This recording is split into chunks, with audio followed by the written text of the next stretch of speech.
Os 34 brasileiros que moravam no epicentro da crise do novo coronavírus em Wuhan, na China, estão voando de volta para o Brasil. A operação de resgate começou ainda de madrugada, na China. Diplomatas que foram buscar os brasileiros registraram cada momento. Nós estamos em 3 veículos aqui em Wuhan para recolher os cidadãos brasileiros que estão na cidade.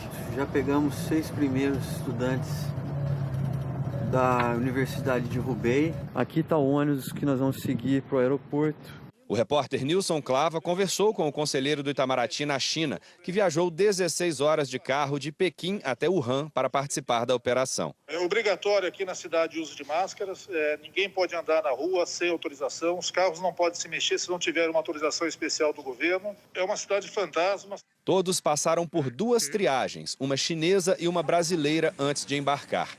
Ninguém apresentou nenhum sintoma do novo coronavírus. Eles estão muito calmos, muito aliviados pela ajuda que estão recebendo e o fato de poderem voltar ao Brasil nessa situação complicada. Pouco antes da decolagem, o recado que todos queriam ouvir. Todo mundo a bordo, todo mundo conseguiu passar em todos os testes. Daqui a pouquinho, o avião número 2 vai decolar em direção ao Brasil. Os 2 aviões partiram de Wuhan com 64 pessoas por volta de 5 da tarde desta sexta-feira no horário de Brasília. Lá já eram 4 da manhã de sábado. São 26 horas de voo sem contar o tempo das escalas. A primeira parada é em Urumqi, ainda na China. Depois Varsóvia, na Polônia, onde desembarcam 4 poloneses, uma chinesa e uma indiana. De lá, 58 pessoas, incluindo profissionais de saúde, tripulantes, jornalistas e 34 brasileiros e parentes, incluindo 3 diplomatas que virão para o Brasil, seguem para nova escala em Las Palmas, nas Ilhas Canárias. Entre eles, as 7 crianças de até 12 anos. Às 5h30 da tarde de sábado, devem entrar no espaço aéreo brasileiro e fazem uma última parada em Fortaleza. No início da madrugada de domingo, está prevista a chegada em Anápolis, Goiás. Assim que pisarem em solo brasileiro, começa a contar a quarentena, que vai durar 18 dias. Nesse período, o contato físico com outras pessoas que não sejam da equipe de cuidados vai ser 0. Os profissionais que trabalham no resgate também vão ficar isolados, mas podem ser liberados antes do prazo. Em Brasília, o presidente Jair Bolsonaro foi cedo ao Ministério da Defesa ver o planejamento da operação. Bolsonaro voltou a falar que não há risco para pessoas que não estejam envolvidas nessa missão. Esse é o maior interesse, mostrar inclusive que tem crianças, tem bebês que estão vindo para o Brasil e parabenizar aqui todos os envolvidos nessa operação que não deixou de contar com muito sacrifício por parte do governo, tendo em vista a questão orçamentária e os meios para cumprir a missão. Este aqui é o hotel de trânsito que vai receber os brasileiros vindos da China. Logo na entrada tem um grande cartaz de boas-vindas. Aqui do lado um espaço para as crianças e a partir dali dezenas de quartos e apartamentos. E aqui dá para mostrar um dos quartos. Logo na entrada, o banheiro, já com todos os objetos de higiene pessoal, toalhas. E esse quarto ele é para pelo menos 2 pessoas. As camas arrumadas, já tem aqui comida. E um detalhe interessante, álcool em gel, máscaras e luvas, que todos eles vão ter que usar nesse período em que vão permanecer aqui. Há também quartos maiores para famílias inteiras. Tem uma quarentena. A rotina que tem são as refeições, são os exames, tem uma liberdade dentro da área branca ali, de alimentação. Né? Essa é a rotina. Não pode sair ali. Mas as crianças que quiserem brincar, tem uma área de recreação. Aqui quiserem descansar, ter a televisão, a net. O grupo vai ficar hospedado nesta área branca. Ao lado do hotel está a área verde, de lazer. Se uma pessoa apresentar qualquer suspeita do coronavírus, ela será encaminhada para uma outra área, a amarela. Se o caso se agravar, o paciente será levado de helicóptero para o Hospital das Forças Armadas em Brasília, a 150 quilômetros de Anápolis. Aqui fica a área vermelha, com 20 leitos preparados. Na manhã de domingo, após o primeiro repouso da viagem, todos vão assistir a uma apresentação de um médico da equipe sobre a rotina de horários de alimentação e exames e sobre o uso das máscaras. Eles são pessoas assintomáticas com prováveis exames negativos e a transmissão, todos estarão usando máscara cirúrgica, então qualquer deslocamento desse paciente fora do ambiente do seu quarto, ele será feito utilizando máscara cirúrgica. Em Palhoça, Santa Catarina, o Pablo está ansioso para reencontrar a filha e a esposa. Elas foram para a China para apresentar o bebê à família que mora lá. Enquanto o Pablo falava com o nosso repórter, a esposa ligou para dar a boa notícia. Me sinto muito feliz agora. Tá bom, bem. Very soon we are going to be together, okay, Rony? O Brasil não tem nenhum caso confirmado do novo coronavírus. Segundo o boletim divulgado hoje à tarde pelo Ministério da Saúde, 8 casos suspeitos estão sendo monitorados. São 3 pessoas em São Paulo e 2 no Rio Grande do Sul. Rio de Janeiro, Minas Gerais e Santa Catarina têm um paciente suspeito cada. Outros 26 casos suspeitos já foram examinados e descartados. A maioria estava mesmo era com gripe. A partir dos exames que a gente realiza nessas amostras respiratórias, nós identificamos diversos outros vírus comuns, como o vírus da influenza, que circula bastante, e para esse vírus existe vacina. Provavelmente nós iremos iniciar a campanha em março, é importante que todos tomem vacina. O ministro da Saúde voltou a dizer que o governo está tomando medidas para o país evitar o coronavírus. Não há nada improvisado, não há um item que não tenha checklist completo. E o que mais a gente faz nessas situações é informar com qualidade, calmar as pessoas.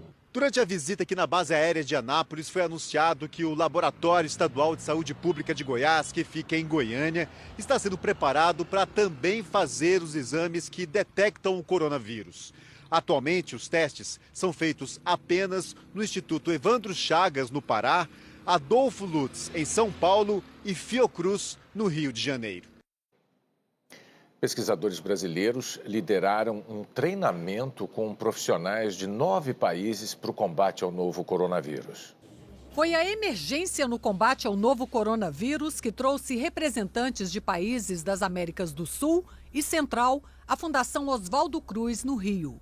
O treinamento teórico e prático foi um pedido da Organização Pan-Americana de Saúde e do Ministério da Saúde para capacitação de especialistas da Argentina, Bolívia, Chile, Colômbia, Equador, Panamá, Paraguai, Peru e Uruguai. A Fiocruz, que é referência no Brasil para o diagnóstico laboratorial do novo coronavírus, já tinha treinado profissionais estrangeiros no combate a outros vírus considerados graves, como o do sarampo e da influenza. O que se pretende com esse treinamento é aplicar o protocolo de diagnóstico e ensinar aos especialistas como fazer a identificação do novo coronavírus com base em referências mundiais. Um dos pontos fundamentais é a leitura ou análise dos exames de laboratório para que não haja dúvida entre o resultado positivo e o resultado negativo e os procedimentos que devem ser tomados depois. Técnicos dos institutos Evandro Chagas, do Pará, e Adolfo Lutz, de São Paulo, também já tinham passado pelo mesmo treinamento. Nós temos que estar sempre preparados para o enfrentamento de emergências. E nós não podemos ficar esperando ter notícias ou conhecimento de quão grave essa emergência é ou não para tomar uma atitude. Para tentar conter a epidemia que cresce em ritmo acelerado, o governo chinês tem adotado medidas cada vez mais rigorosas. Em Wuhan, epicentro da epidemia, a cada 4 dias o número de infectados dobra. E não há sinal de quando a cidade poderá voltar a um mínimo de normalidade. O medo do contágio é tamanho que robôs estão sendo usados para entregas, evitando contatos humanos que possam disseminar ainda mais o vírus. É uma cidade sitiada, como em tempos de guerra. Assim definiu a vice-primeira-ministra da China, nomeada responsável por liderar o combate ao novo vírus no país. Ela disse: não pode haver desertores, ou eles ficarão para sempre pregados no altar da vergonha histórica. Sun Chunlan ordenou que médicos se mobilizem em turnos ininterruptos para visitar cada casa da cidade, checar a temperatura de todos os moradores e entrevistar pessoas próximas a qualquer paciente infectado. Os doentes estão sendo levados para centros de quarentena improvisados, em estádios esportivos ou centros de exposições, por exemplo. Mas os relatos são de que o tratamento é precário nesses locais, com escassez de equipamentos e remédios, e esse seria o motivo de um índice de mortalidade de mais de 4% em Wuhan, muito maior do que no resto do país, que é calculado em menos de 0,5%. Ontem o governo deu o aval para que um segundo hospital de emergência comece a receber pacientes infectados. Ele foi construído em cerca de 10 dias e tem capacidade para 1.600 leitos. No início da semana, um outro hospital desse tipo já havia ficado pronto. O sofrimento dos chineses também gera solidariedade e uma rede de voluntários trabalha em várias frentes, ajudando a desinfetar ruas ou com ferramentas de informação, como publicando dicas e avisos em redes sociais. A situação não é muito diferente em cidades vizinhas, que também ficam na província de Hubei. Aproximadamente 60 milhões de pessoas vivenciam incertezas e privações há mais de 2 semanas. Mas a esperança resiste, sob a forma de gente que venceu a ameaça invisível do vírus.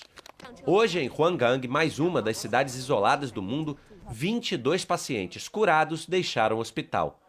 Outros países também intensificaram os esforços para combater o vírus. No dia em que mais 41 passageiros do cruzeiro atracado no Japão foram confirmados como infectados com o novo coronavírus, surgiu o primeiro caso envolvendo um latino-americano, um turista argentino. 61 infectados é o número oficial depois que todos os exames a bordo foram concluídos.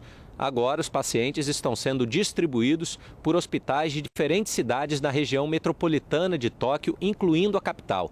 Ainda assim, o Ministério da Saúde manteve a quarentena, divulgando que o dia 19 de fevereiro é a provável data da liberação de tripulantes e passageiros.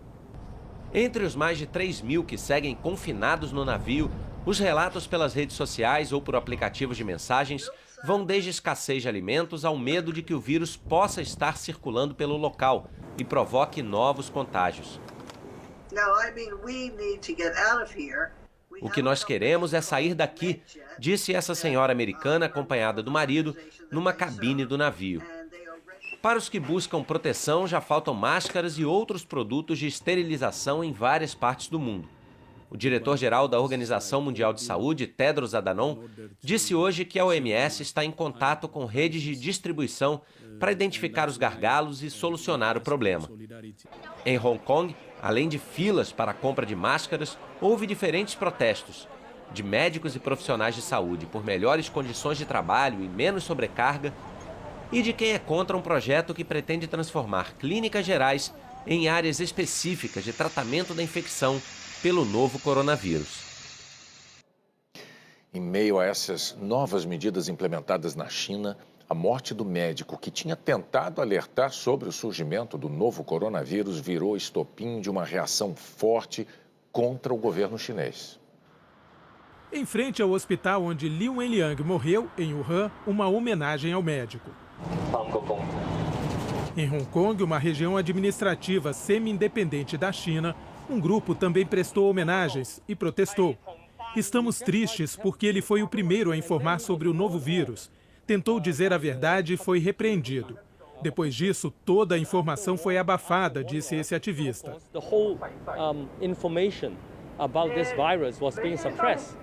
Esta mulher acredita que a doença se espalhou mais rápido porque as informações do médico não foram divulgadas cedo. Esta é a diferença entre uma sociedade com democracia e uma sem, disse esse homem. No dia 31 de dezembro, o Dr. Li compartilhou num grupo de mensagens com os colegas de trabalho um alerta sobre um vírus até então não identificado, altamente contagioso. As autoridades acusaram o médico de espalhar rumores e o obrigaram a assinar um documento em que ele reconhecia que havia cometido uma ilegalidade. O Dr. Li teve os primeiros sintomas, febre e tosse, no início de janeiro. Foi alguns dias depois de atender uma paciente que, mais tarde, foi internada com o vírus até então misterioso. No dia 12, ele foi internado. Mas só no dia 1º de fevereiro saiu o diagnóstico com o novo coronavírus. E ele entrou em quarentena. Ontem, a imprensa estatal da China informou que o Dr. Li teve uma parada cardíaca por volta de 9h30 da noite, 8h30 da manhã no Brasil. Mas o Hospital Central de Wuhan só confirmou a morte quase 6 horas depois. Liu Wenliang, de 34 anos, trabalhava como oftalmologista no mesmo hospital. Tinha um filho pequeno e a mulher dele está grávida. O jornal The New York Times publicou hoje trechos de uma entrevista que fez com ele há uma semana, quando ainda estava internado. O médico afirmou: se o governo tivesse divulgado as informações sobre a epidemia antes, acho que teria sido muito melhor. Era necessário mais abertura e transparência. Eu me senti injustiçado, mas tive que aceitar, ele disse sobre a censura que sofreu. O que você planeja fazer quando se recuperar? Perguntou a repórter. Vou me juntar aos médicos que estão combatendo a epidemia. É a minha responsabilidade. A morte de um médico jovem, que, ao que tudo indica, não tinha problemas de saúde e recebeu o tratamento adequado, também provocou preocupações com a letalidade do novo coronavírus. A Anistia Internacional chamou a morte do médico de um trágico alerta sobre como a preocupação com a estabilidade fez a China suprimir informações vitais. No principal site de buscas da China, as frases "O governo de Wuhan deve desculpas ao Dr. Liu Wenliang" e "queremos liberdade de expressão" desapareceram depois de ficarem horas na lista das mais procuradas. Nas redes sociais cresce o número de mensagens de protesto. Esta mostra um grupo apitando em frente ao hospital onde o médico morreu, em Wuhan. Esta outra pede uma estátua para o falecido médico Liu Wenliang. Diante da repercussão, o governo chinês expressou condolências e agradeceu a contribuição do médico na linha de frente do combate à epidemia. As autoridades prometeram que o principal órgão anticorrupção chinês vai investigar as condições da morte de Liu Wenliang. A Organização Mundial da Saúde disse em nota que o número relativamente baixo de casos de vírus detectados fora da China é resultado dos esforços intensivos do governo chinês para conter a emergência e proteger outros países. O governo americano anunciou hoje a liberação de 100 milhões de dólares para a China e outros países afetados pela epidemia. O presidente Donald Trump falou por telefone com o presidente chinês. Xi Jinping disse que a China está agindo de maneira aberta, transparente e responsável. Mas a morte do médico Li Wenliang desencadeou fortes reações de dúvida sobre a transparência chinesa.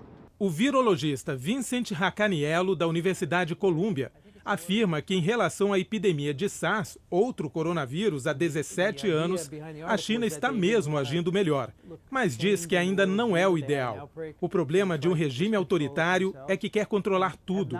Sabemos que a informação tem que circular livremente, disse ele. Hoje morreram mais 81 pessoas na província de Hubei, na China. Antes desse anúncio do governo chinês, a Organização Mundial da Saúde contava 638 mortes no mundo inteiro. Passam de 34 mil os casos confirmados na China, 270 em outros 24 países e nenhum na América Latina e na África.